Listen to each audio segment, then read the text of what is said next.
নমস্কার বন্ধুরা, আপনারা কেমন আছেন? তো আজ কিন্তু বৃহস্পতিবারের পুজোটা আমি দিয়ে নেব। চলুন আপনাদের সাথে পুজোটা আমি শেয়ার করি। দেখুন, আমি ঠাকুরদেরকে কিন্তু আগে চান করিয়ে নিয়েছিলাম, খালি লক্ষ্মী ঠাকুর বাদ দিয়ে। আর ঠাকুরদেরকে আমি জল মিষ্টিও দিয়ে দিয়েছি। তো এখানে আমি পুজোর বাসনগুলো মেজে নিয়েছি, পরিষ্কার করে মেজে এই ঘটিতে আমি আলপনা এঁকে নিলাম। আর ঘটির মধ্যে আমি দিয়ে দেবো কয়েকটা আতপ চাল, আমের পল্লব, আর জলের ভিতর আমি দিয়ে দিয়েছিলাম সুপারি, একটা কাঁচা টাকার কয়েন।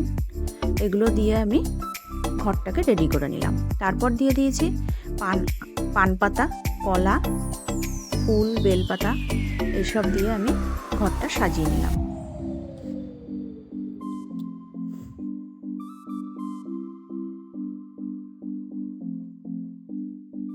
আর ঘরটা আমি যেখানে বসাবো, দেখুন সেখানে আমি কিছুটা ফুল, ধান, ধূপ দিয়ে আমি ঘরটাকে বসিয়ে নিলাম।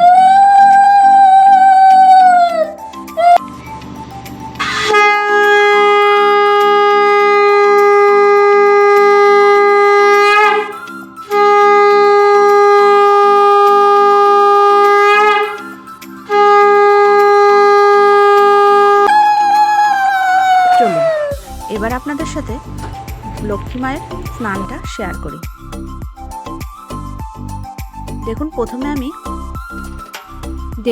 এবার আমি মায়ের স্নানের জন্য মায়ের গা থেকে জামা, গয়নাগাটি এবং চুল খুলে রেডি করে নেব। আর মাকে কিন্তু আমি এখানে একটা গামলার মধ্যে বসিয়ে নিয়েছি চানের জন্য। আর এখানে একটা ঘটির মধ্যে আমি জল নিয়ে নিয়েছি কিছুটা। এই জলের মধ্যে আমি দিয়ে দেব অগ্রু,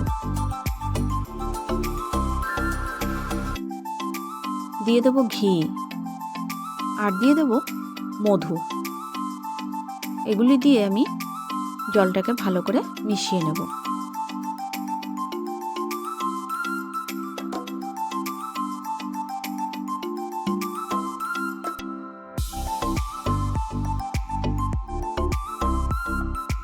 আর দিয়ে দেব কর্পূর, অল্প একটু কর্পূরও দিয়ে দেবো জলের মধ্যে। দিয়ে জলটাকে ভালো করে মিশিয়ে নেব। নিয়ে মাকে আমি এই জল দিয়ে ভালো করে স্নান করিয়ে নেব।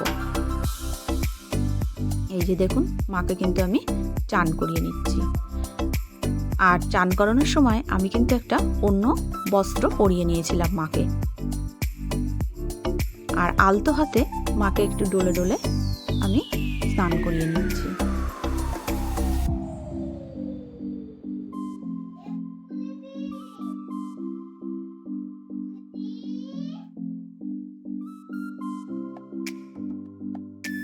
দেখুন, আমি কিন্তু প্যাঁচার গায়েতেও জল দিয়ে দিলাম, ওই একই জল। এবার মাকে স্নান করানোর পর আমি একটা শুকনো সাদা কাপড় দিয়ে মায়ের গা মুছিয়ে নিলাম। তারপর ওই ভিজা কাপড়টাকে আমি চেঞ্জ করে মাকে শাড়ি পরিয়ে দিলাম।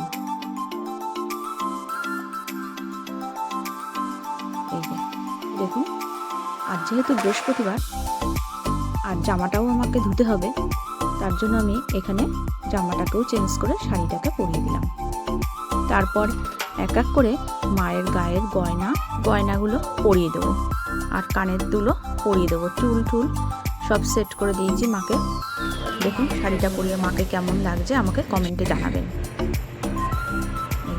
দেখুন মাকে কেমন লাগছে, কত সুন্দর লাগছে দেখতে। আর আমি কিন্তু জল মিষ্টিও দিয়ে নিয়েছি। আমার পুজোটা শেষ হলো। এবার আমি চলে এসেছি ছাদে। এটা কি ফুল আপনারা দেখে চিনতে পারছেন? আমাকে জানাবেন তো কমেন্টে। দেখুন ফুলটা কত সুন্দরভাবে ফুটে আছে ছাদে। দেখুন কামরাঙ্গাও হয়ে আছে, ছোট ছোট সবে কামরাঙ্গাগুলো ধরেছে।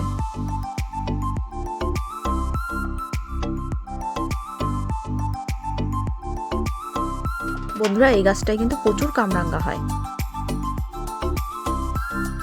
এবার চলে এসেছি রান্নাঘরে। আজ রান্না করব মাংস।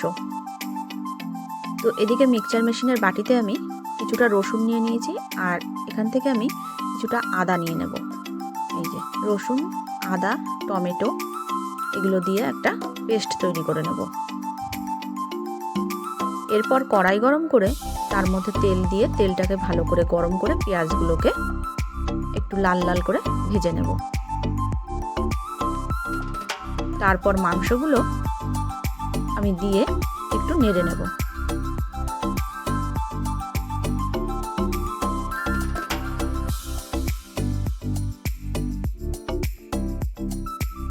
এর মধ্যে দিয়ে দেব লবণ, তারপর দিয়ে দেব লঙ্কার গুঁড়ো, তারপর দিয়ে দেব হলুদ গুঁড়ো। এই মশলাগুলিকে দিয়ে আমি ভালোভাবে ভেজে নিয়ে নেড়ে নেব। এবার আমি এর মধ্যে ওই পেস্ট করে রাখা মশলাটা দিয়ে দেব, আর দিয়ে দেব জিরের গুঁড়ো, আর সামান্য একটু বাটিটা ধুয়ে জল দিয়ে দিলাম। দিয়ে আবারও কিন্তু আমি ভালো করে কষাতে থাকবো। বন্ধুরা, আমি কিন্তু একদম সামান্য অল্প মশলা দিয়েই কিন্তু আজ মাংসটা রান্না করছি। আর দিয়ে দিলাম ভেজে রাখা আলুগুলো। ভেজে রাখা আলু আর মাংসটাকে ভালো করে কষিয়ে নিয়ে দিয়ে দিলাম জল।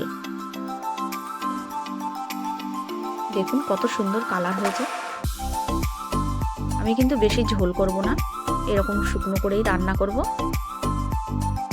ঘি এবং গরম মশলা দিয়ে নামিয়ে নেব। আমার ভিডিওটি যদি আপনাদের ভালো লেগে থাকে তাহলে লাইক, কমেন্ট করে আমাকে জানাবেন।